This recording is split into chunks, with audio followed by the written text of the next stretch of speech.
तो आज हम लोग एक्सरसाइज 5.1 का क्वेश्चन नंबर 5 से आगे करेंगे। देखेंगे इसमें क्वेश्चन नंबर 5 दिया है कि निम्नलिखित समांतर श्रेणी एपी के प्रथम पद और सार्वअंतर को लिखना है। हर लेसन का ये इसमें का जो क्वेश्चन होगा इजी होगा। देखेंगे फर्स्ट नंबर दिया है 6, 3, 0, -3, डॉट डॉट। तो आपको बताया गया था कि प्रथम पद को ये लिखते हैं क्या लिखते हैं? तो ये प्रथम पद जो सबसे पहला पद होता है उसको प्रथम पद कहते हैं। तो सबसे पहला पद क्या है? 6 है। तो प्रथम पद क्या हो गया? 6 हो गया। अब सार्वअंतर आपको उस दिन लिखवाए थे। सार्वअंतर का सूत्र होता है T2 - T1। क्या होता है? T2 - T1, यानी पहला पर T1, T2, T3, T4, T5, T6 ऐसे मान होता है। तो T2 हो गया हमारा क्या? 3 और माइनस क्या कर लेंगे? 6 इक्वल टू कितना हो जाएगा? -3। तो पाँचवा में का सब ऐसे ही बना देना है। एक आपका मान दिया है पाँचवा में का ही आपका 7 नंबर, इसको कर देते हैं 3/2, (1/2, -1/2, -3/2, डॉट डॉट। तो इसमें भी कमी प्रथम पद हम लोगों को निकालना है। तो प्रथम पद यानी पहला पद होता है, तो ये हो जाएगा हमारा 3/2। अब हम लोगों को क्या निकालना है? सार्वअंतर निकालेंगे। तो ये T2 माइनस सूत्र क्या होता है? T1 होता है। तो 1/2 और माइनस क्या हो जाएगा? 3/2। तो इसमें का सब बन जाएगा। क्वेश्चन नंबर 6 देखते हैं हम लोग। निम्नलिखित संख्याओं की सूची में कौन एपी में है? यदि ये समांतर श्रेणी बनाते हो तो इनके सार्वअंतर ज्ञात करें, उनके आगामी 3 पदों को लिखें। देखिए सबसे पहले अब ये पहचानना है, यहाँ से एनसीईआरटी क्वेश्चन शुरू हो जाता है। 6 का ये नंबर देखेंगे दिया है 1, -1, -3, -5। सबसे पहले हम लोग जांच करेंगे कि क्या यह एपी में है। तो एपी प्राप्त करने के लिए सभी का सार्वअंतर जो होता है वह समान आना चाहिए। तो देखिए यहाँ पे ये T1 है, T2 है, T3 है। जैसे एपी ऐसे ही ना होता है जी। AP equal to T1, T2, T3, T4, dot dot आगे T जितना पद रहेगा उतना पद हम लोग लिख लेंगे। तो देखिए यहाँ से सबसे पहले हम लोग करते हैं T2 - T1 equal to T3 - T2। हर अब ये मान लीजिए कि इसमें से इसको घटाएंगे, इसमें से इसको घटाएंगे, इसमें से इसको घटाएंगे, सगरी में से घटाने के बाद समान सेम होना चाहिए। अब बराबर हो जाएगा हमारा T4 माइनस क्या हो जाएगा? मान याद करते हैं। देखिए T2 हो गया हमारा -1 माइनस T1 क्या हो गया? 1 इक्वल टू T3 क्या हो गया? -3 माइनस T2 क्या हो जाएगा? -1 इक्वल टू T4 क्या हो जाएगा? -5 और ये क्या हो जाएगा? -3। हल करते हैं। -1 क्या हो जाएगा? -2 माइनस यहाँ पे हो गया 3, माइनस माइनस प्लस क्या हो गया? 1 इक्वल टू ये हो गया -5, माइनस माइनस क्या हो गया?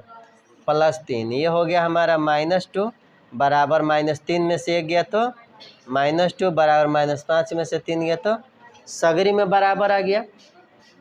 तो लिखेंगे यह एपी में है। ठीक है। अब आपको जब एपी में होगा तो आगे का 3 गो पद लिखना है, और अगर एपी में नहीं है तो आगे का 3 गो पद नहीं बनाना, वही जो छोड़ देना है। तो देखिए अब मान लीजिए कि यह T1 हो गया, T2 हो गया, T3 हो गया, T4 हो गया। तो अब हम लोग को क्या निकालना है? T5 निकालना है। तो T5 निकालना है तो सूत्र याद रखिएगा, A प्लस हमारा हो जाएगा, जो पद निकालना होता है उसमें से एगो कम कर दीजिए। कभी भी कोई भी पद निकालना रहे एपी का तो जब जैसे पांचवा पद निकालना है तो ये प्लस क्या हो जाएगा 4D हो जाएगा।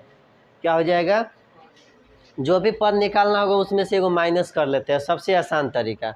अब यहाँ पे देखिए a का मान जो सबसे पहले होता है तो 1 हो गया, प्लस ये हो गया 4 गुणे d का मान यही जो AP में आया हुआ है यही क्या हो गया d हो गया, तो ये क्या हो गया -2, तो ये हो गया 1, अब प्लस माइनस क्या हो गया -8, 1 में से 8 गया तो क्या हो गया -7। अब फिर क्या निकालेंगे T6 निकालेंगे, T6 निकालेंगे तो ये प्लस कितना d हो जाएगा 5D हो जाएगा, तो ये हो गया 1, अब प्लस क्या हो गया 5 गुणे -2, ये क्या हो जाएगा 1 - 10 इक्वल टू क्या हो गया -9 हो गया। अब T6 हो गया, अब क्या निकालेंगे T7, तो ये क्या हो जाएगा ये प्लस 6D हो जाएगा, तो 1 प्लस क्या हो जाएगा 6 गुणे -2, तो ये क्या हो जाएगा 1 - 6 दूना 12, यानी क्या हो गया -11। 1 2 3 गो पद हमारा निकल गया। तो ऐसे ही जो AP में होगा ये सबसे इम्पोर्टेंट ये टॉपिक है, इसमें का एक हम बना के आपको फिर दिखाते हैं। दूसरा नंबर क्वेश्चन दिया है 2, 4, 8, 16, डॉट डॉट।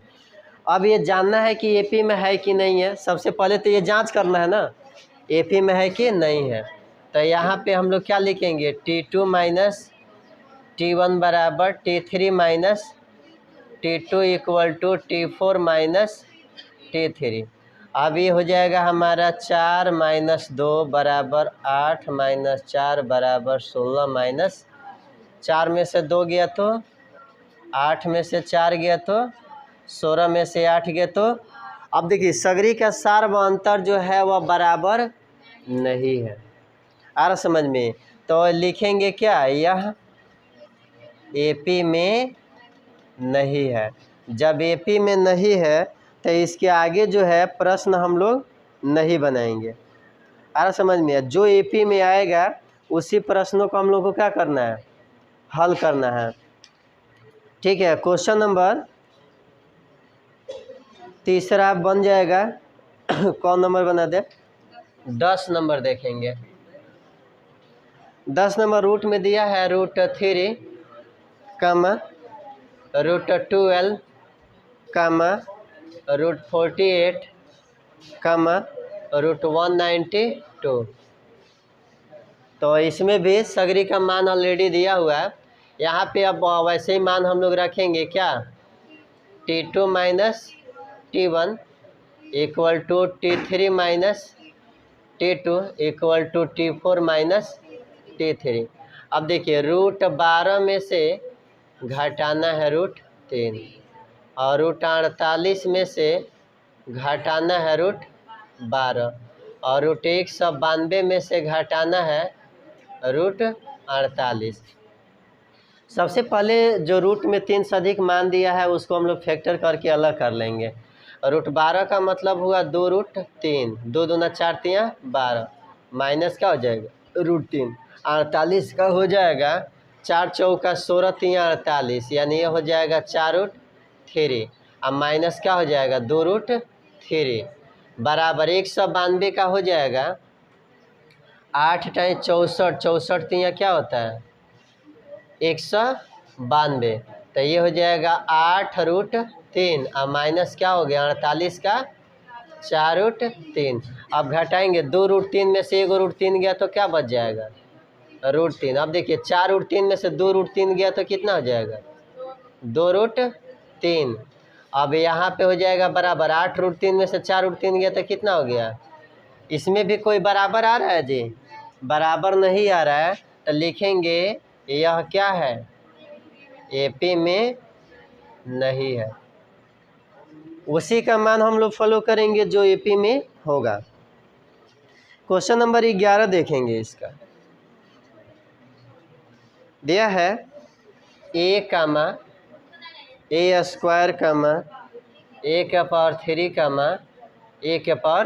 A⁴, ठीक है। अब यहाँ पे T2 माइनस T1 बराबर T3 माइनस T2 बराबर T4 माइनस T3। ये हो जाएगा ए स्क्वायर माइनस ए के पावर 3 माइनस ए स्क्वायर, ए के पावर 4 माइनस ए3। इसमें ए कॉमन कर लेंगे तो ए माइनस 1 बराबर इसमें ए स्क्वायर कॉमन करेंगे तो ए माइनस 1, इसमें ए क्यू कॉमन करेंगे तो ए माइनस 1। ए माइनस 1 सभी में सेम है, बट ये घात का मान जो है अलग अलग है, भिन्न भिन्न आ रहा है। तो लिखेंगे क्या जी, यह एपी में नहीं है। ठीक है, बाकी जो इसमें का बन रहा है आप लोग उसे बनाएंगे।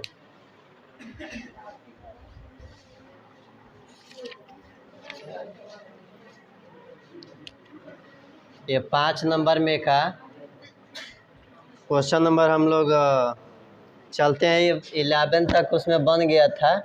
12 नंबर दिया है 1, 3, 9, 27।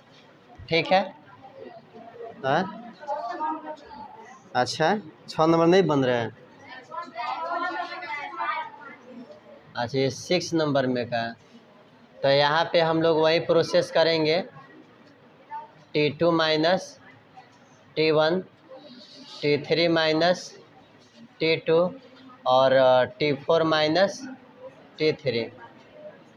ये हो गया 3 माइनस 1 और ये हो जाएगा हमारा 9 माइनस 3 और ये हो जाएगा हमारा 27 माइनस 9। 2, 6 और 27 में से 9 गया तो क्या हो गया 18। तो यह अभी क्या होगा, एपी में नहीं होगा। ठीक है, 12 के बाद से हम लोग आते हैं 30 नंबर। इसमें दिया है 1 का स्क्वायर, कामा 2 का स्क्वायर, कामा 3 का स्क्वायर, कामा 4 का स्क्वायर डॉट डॉट। ये भी ऑलरेडी है कि नहीं होगा, क्योंकि एपी का हर अंक का स्क्वायर जो होता है उसके बीच का जो गैप होता है वह बराबर नहीं होता है। तो हम लोग कर लेते हैं, प्रोसेस पूरा करना होगा।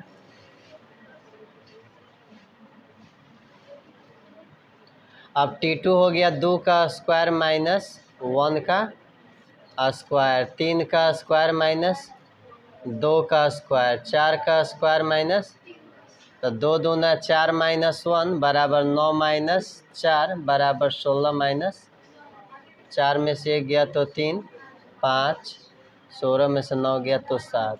आ रहा समझ में? तो यह क्या होगा, एपी में नहीं है। ठीक है, ऐसे 14, 15 आप लोग बना सकते हैं। ठीक है, तो आइए अब हम लोग क्वेश्चन नंबर 7 की ओर बढ़ते हैं।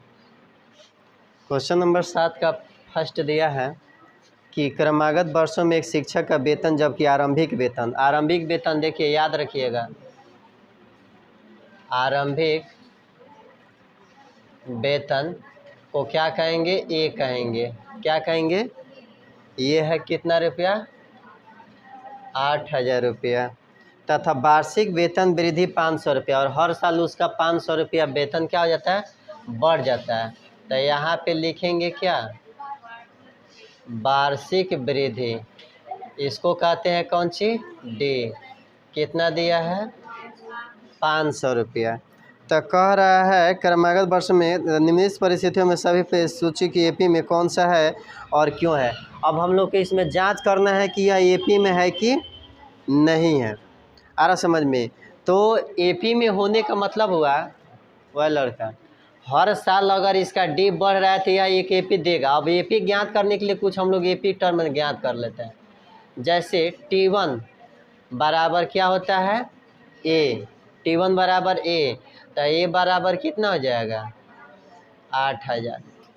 क्योंकि पूछा है क्यों, तो उसका जवाब देना पड़ेगा। T2 बराबर होता है ए प्लस डी, यही ना फार्मूला लिखाए थे, दूसरा पद बराबर ए का मान हो गया 8,000 और डी का मान हो गया 500, बराबर कितना हो जाएगा, 8,500। T3 का मान हो जाएगा ए प्लस 2D, बताया था ना, जो पद निकालना उसमें से एगो माइनस कर लेंगे, श्योर सी बात है। ये हो जाएगा हमारा 8,000 प्लस 2 गुणे 500। आ समझ में? तो अब ये कितना हो जाएगा? 8000 और 500 दूना 1000, 8000 1000 कितना हो गया? 9000 हो गया। आ रहा समझ में? अब हम लोग क्या निकालेंगे? T4 निकालेंगे। तो T4 के लिए प्लस क्या हो जाएगा? 3D। तो ये हो गया 8000 प्लस 3 गुणे, तो 15 से ये कितना हो गया? 9500। अब देखिए यही ना, अब हम लोग को जांच करना है कि यह AP में है कि नहीं है। तो अब हम लोग क्या करेंगे? T4 माइनस T3, और यहाँ पे T3 माइनस T2, और ये बराबर T2 माइनस T1। कहीं से लिख लेंगे T1 माइनस T2, सगरी का मान बराबर आना। T4 का मान है 9500 माइनस T3 का मान है 9000, और T2 का मान है 8500। T2 का मान है 8500 और T1 का मान है 8000। घटाइए, 9500 में से 9000 गया, 9000 में से 8500 गया, बराबर 8500 में से 800 गया। सभी बराबर आ गया ना? तो लिखेंगे क्या? चूँकि पदांतर समान है, आ रहा समझ में, इसलिए यह AP में है। ठीक है। अगर क्यों नहीं दिया होता तो इतना झंझट ही नहीं होता, डायरेक्टली रूप से हम लोग बना सकते थे। इसके बाद इसका सेकंड नंबर दिया है कि प्रत्येक किलोमीटर का टैक्सी भाड़ा, जब प्रथम किलो का भाड़ा है 15 रुपया, यानी यहाँ पे प्रथम किलोमीटर का भाड़ा, इसको क्या कहेंगे? ये बराबर कितना रुपया दिया है? कहता है कि अतिरिक्त प्रत्येक किलोमीटर का भाड़ा 8 रुपया है। 1 किलोमीटर चलेंगे तो 15 रुपया लगेगा, उसके बाद से जो किलोमीटर जाएंगे 8 रुपया के हिसाब से क्या होता रहेगा? बढ़ते रहेगा। आ रहा समझ में? तो यहाँ पे प्रत्येक अतिरिक्त किलोमीटर का भाड़ा कह सकते हैं। अतिरिक्त किलोमीटर का क्या हो जाएगा? तो इसको क्या लिखेंगे? D बराबर कितना रुपया है? 8 रुपया। देखिए जब इतना चीज़ समझ में आ जाए तो 100% गारंटी है कि AP में होगा, बट हम लोग डायरेक्टली नहीं ना कह देंगे कि AP में होगा। तो इसके लिए अब हम लोग वही प्रोसेस अपनाएंगे। T1 बराबर A और A बराबर 15। ठीक है। T2 बराबर A प्लस D, तो 15 प्लस 8 बराबर 23। T3 बराबर A प्लस 2D, 15 प्लस 2 गुणे 8, 8 9 16 15 31। T4 बराबर A प्लस 3D, तो 15 प्लस 3 गुणे 8, 24 15 कितना हो गया? 39। मान निकल गया ना जी। अब हम लोग इसको क्या करेंगे? चेक करते हैं। T1 minus T2, T3 minus T2 बराबर T4 माइनस T3। घटा लेते हैं। T1 का मान 15 माइनस कितना है? T2 माइनस T1 है, तो ये हो जाएगा हमारा 23 माइनस 15 बराबर 31 माइनस 23 बराबर 39 माइनस 23 में से 15 गया 8, 31 में से 23 गया 8, 39 में 8 गया, सगरी का मान 8 आ गया ना? तो लिखेंगे चूँकि क्या पदांतर समान है, इसलिए यह AP में है।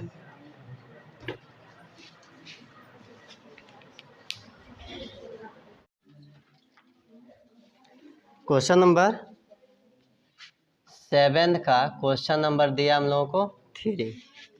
ध्यान से इसमें देखेंगे। दिया है कि एक सीढ़ी के डंडों की लंबाई जब नीचे से ऊपर की ओर एक समान रूप से 2 सेमी घटती जाती है तो सबसे नीचे वाला डंडा की लंबाई 45 सेमी है। देखिए नीचे से ऊपर की ओर एक समान रूप से, यानी ये नीचे की सीढ़ी हो गई, ठीक है।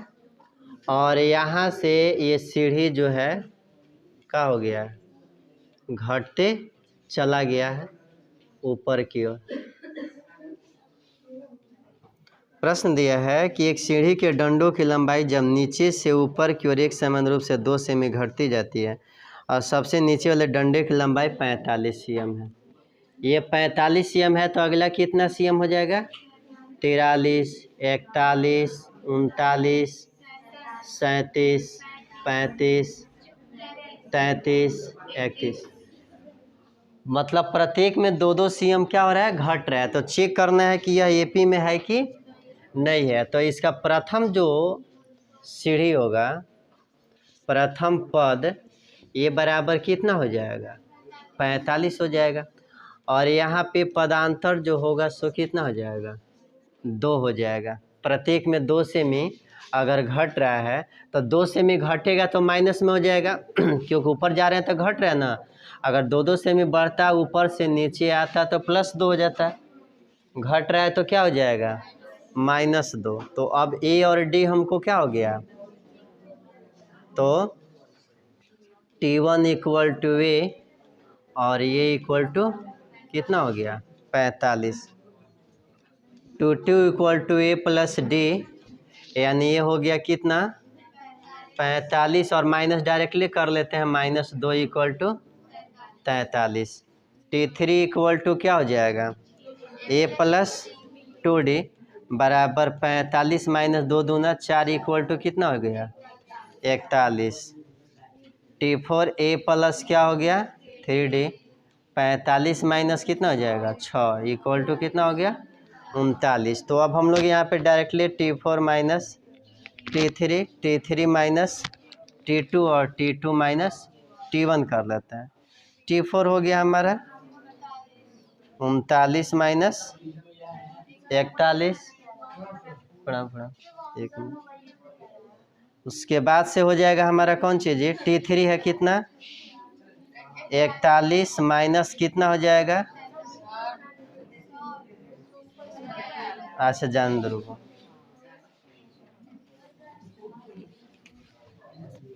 यानी यहाँ से हम लोग कर लेते हैं T2 - T1 = T3 - T2 और = T4 - T3। T2 का मान हमारा कितना है, 43 - 45 और ये है T3 का मान 41 - 43 और ये हो जाएगा 45 - T4 39 माइनस क्या हो गया, 41। तो -2 बराबर क्या हो गया, तो यहाँ पे क्या लिखेंगे, पदांतर क्या है, समान है, इसलिए यह क्या होगा, एपी में है।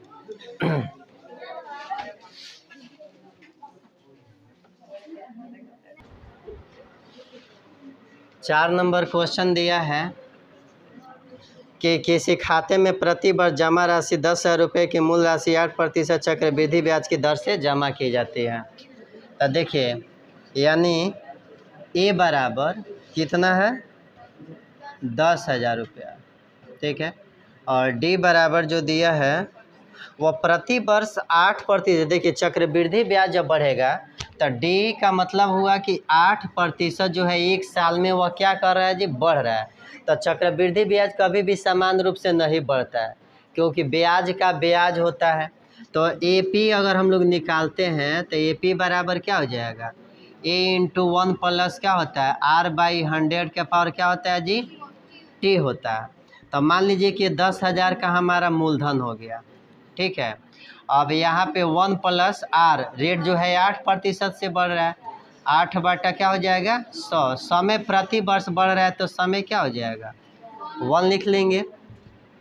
अब ये हो गया हमारा 10,000 और इंटू अभी कटा लेंगे, 2 चौका 8 और 25 चौका, तो 25 2 कितना हो गया, 27/25। ये कटा सकते हैं ना, 25 चौका 100 यानी 400, ये कितना हो गया, 27 चौका 54, 108 पर कितना हो जाएगा, 00।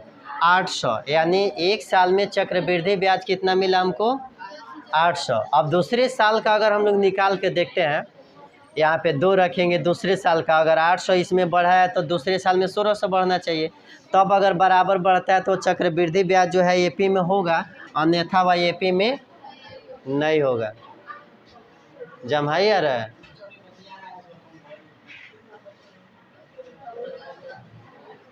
यहाँ पे अब दूसरा निकालेंगे तो अब वही मान कर लेंगे, ये तो मान सेम रहेगा, इसको 2 बार लिख देंगे क्योंकि दोनों मान सेम आएगा ना। तो यहाँ पे मान लीजिए कि इसको हम लोग कर लेते हैं कौन सी जी, T2 कर लेते हैं। T1 बराबर मान लीजिए कि 10,000 है, T2 हो गया। अगर हम लोग T3 ज्ञात कर लेते हैं तो ये हो जाएगा 10,000 और गुणे क्या हो जाएगा 27/25 गुणे 27/25 2 साल के लिए 25 चौका 100 400 हुआ। अब ये कट जाएगा फिर से 25 से, 25 से कम 25 अब 25 6 का 150, 16 मर्थ में कट जाएगा। तो ये हो गया T3 इक्वल टू 16 गुणे 27, 27 यहाँ कितना होता है 729। ठीक है, तो इसका मल्टीप्लाई करेंगे तो 16 नवा 144, 14 16 दूना 32 और 14 कितना हो गया 46 और 16 7 112 और 4 कितना हो गया 116। अब देख रहे हैं कि यहाँ पे 10,800 आया है और यहाँ पे सीधे आपको बढ़ गया है कितना जी 800 800 1600। ठीक है, 64 को क्या हो गया जी अधिक बढ़ गया, तो लिखेंगे यह एपी में नहीं है। आगे इसमें क्वेश्चन नंबर 5 दिया है, सुधा द्वारा क्रमागत वर्षों में बचत की गई राशि जब प्रथम वर्ष में 100 रुपया, यानी ए बराबर कितना हो गया 100 रुपया हो गया, और प्रत्येक वर्ष 50 रुपया बढ़ाकर बचत करती है। डी बराबर कितना हो गया 50 रुपया, तो ए टी बराबर T1 बराबर ए बराबर क्या हो जाएगा 100, T2 बराबर ए प्लस डी यानी 100 प्लस 50 बराबर कितना हो गया 150 हो गया। T2 बराबर ए प्लस 2D हो गया बराबर 100 प्लस 2 गुणे 50 बराबर हो गया 200। T4 equal to A plus 3D equal to 100 plus 3 गुणे 50 बराबर 150 और कितना हो गया 100 250। T4 minus T3 equal to T3 minus T2 equal to T2 minus T1। 250 minus 200 equal to 200 minus 150 equal to क्या हो जाएगा 150 माइनस 100। तो ये 50 इक्वल टू 50 इक्वल टू 50, तो लिखेंगे क्या यह एपी में है। लास्ट नंबर 6 नंबर जो क्वेश्चन दिया है यह NCERT का क्वेश्चन है। ठीक है, खरगोश युग्म क्रमागत महीनों में संख्या जब खरगोश का एक युग्म अपने पहले महीने में प्रजनन करने योग्य नहीं है, दूसरे और प्रत्येक आने वाले महीनों में एक नए युग्म का प्रजनन करता है, प्रत्येक नया युग्म अपने दूसरे महीने और प्रत्येक आने वाले महीनों में एक नए युग्म का प्रजनन करता है। यह मानते हैं कि किसी खरगोश की मृत्यु नहीं होती है। तो मान लीजिए कि पहला महीना में खरगोश है एगो, पहला महीना में कौगो है एगो, यानी ए बराबर क्या लिख लेंगे 1। तो अगला महीना में पहला महीना में वह जनन नहीं करता, दूसरे महीना में वो क्या करेगा जी जनन कर लेता है, तो एगो खरगोश को जन्म देगा, यानी डी बराबर क्या हो जाएगा एगो युग्म बना लेता है। डायग्राम से देख रहे हैं, पहला बेर में एक गो युग्म बनाएगा तो 2 गो खरगोश जन्म लेगा, तो यहाँ पे 1 प्लस 1 बराबर कितना हो जाएगा 2, यानी और डी का मान हम लोग एक ही रखेंगे, एक बार में एक गो खरगोश जन्म देगा। तो अब हम लोग T1 बराबर क्या हो जाएगा 1, T2 बराबर ए प्लस डी यानी 1 प्लस 1 बराबर 2, T3 बराबर क्या हो जाएगा ए प्लस 1 प्लस 2 गुणे 1 कर लेते हैं बराबर क्या हो जाएगा 3। T4 equal to A plus क्या हो जाएगा 3D, तो 1 प्लस 3 गुणे 1 बराबर 4, तो T4 minus T3 equal to T3 minus T2 equal to T2 minus T1, तो 4 माइनस 3 बराबर 3 माइनस 2 बराबर 1 बराबर 1 बराबर 1, तो यह क्या है, एपी में है। लास्ट 7 नंबर दिया है, लगाए गए पूंजी की कीमत इतना वर्षों के बाद पूंजी की राशि 1 वर्ष के बाद स्वयं का इतना गुना हो जाती है। तो ये बताना है कि हर साल जो है इतना गुना हो जाती है, तो प्रत्येक साल बढ़ता है, यानी पहले ही साल में बढ़ गया, यानी ए बराबर हम लोग का मान कितना दिया है, 1। तो और डी बराबर अपने पूंजी का क्या हो जाता है जी, 5/4, तो 1 गुणे 5/4 यानी कितना हो जाएगा। तो देखिए प्रत्येक वर्ष में बढ़ रहा है, दूसरे साल में 2 दिया, तीसरे साल में 3 दिया, चौथे साल में 4 दिया है, तो यह कभी भी एपी में नहीं होगा। एपी में क्यों नहीं होगा कि अभी जब 2 लेंगे तो 2 गुणे 5/4 हो जाएगा, उसके धन का होगा। तीसरे साल में 3 लेंगे तो उसके धन का हो जाएगा, तो फर्स्ट इसको उतार लेंगे।